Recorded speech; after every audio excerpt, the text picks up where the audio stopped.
Excuse me, మీరు చెప్పిన conditions మావన్ కంటే నాకే బాగా సెట్ అయితే. పచ్చిగా చెప్పాలంటే మీకంటే బెటర్ కండిషన్స్ నా దగ్గర ఉన్నాయి. నాకు మీలాగే పెళ్ళైన తర్వాత అత్తకి, మామకి, బొమ్మార్దికి, వదినకి రెస్పెక్ట్ చేయడం చేత కాదు. ఓ పని చేద్దాం, నా పేరెంట్స్ కి నువ్వు రెస్పెక్ట్ చేయకు, నీ పేరెంట్స్ కి నేను రెస్పెక్ట్ ఇయ్య. నీ బతుకు నీది, నా బతుకు నాది. Number 2, I'm also a public figure. నా ఇన్స్టా ఐడి, నా ఎఫ్బీ ఐడి నువ్వు అడగొద్దు. నేను చాటింగ్ చేసుకుంటాను, నేను డేటింగ్ లకు వెళ్తుంటాను. సో నీకు నచ్చిన వాళ్ళతో నువ్వు చాటింగ్ చేసుకో, నాకు నచ్చిన అమ్మాయిలతో నేను డేటింగ్ చేసుకుంటాను. నెంబర్ 3, పెళ్ళైన తర్వాత ఇద్దరం కలిసి ఉందాం అనుకున్నావు అనుకో, నువ్వు ఒక 10 లక్షలదే, నేను ఒక 10 లక్షలు తెస్తా. ఇద్దరం కలిసి కొత్త ఇల్లు కొనుక్కొని ఉందాం.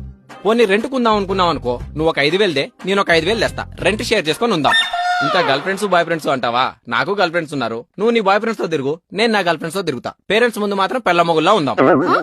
నెక్స్ట్, పబ్లిక్ ప్లేస్ లో పోవే రావే ఒసే గిసే అంటావా? అసలు పబ్లిక్ ప్లేస్ లో ఉన్నప్పుడు నువ్వు నా పెళ్ళమన్న విషయం మర్చిపోతా. నీకు నచ్చిన నువ్వు లైన్ వేసుకో, నాకు నచ్చిన దానికి నేను లైన్ వేసుకుంటా. ఏమంటావు? ఇక ఇంటి పని, వంట పని అంటావా? పని మనిషిని పెట్టుకుంటే అయిపోయేది. దాని గురించి నేను పెద్దగా పట్టించుకోను. నెక్స్ట్, పిల్లల్ని ఇప్పుడు పోషించే శక్తి నాకు లేదు. నాకు చేతనైనప్పుడు 2 పిల్లల్ని దత్తత తెచ్చుకొని పెంచుకుంటా. నెంబర్ 6, ఇన్ని విషయాలు చెప్పిన తర్వాత నీకు అర్థమై ఉంటది నా గురించి నువ్వు పట్టించుకోవడానికి, నీ గురించి నేను పట్టించుకోవడానికి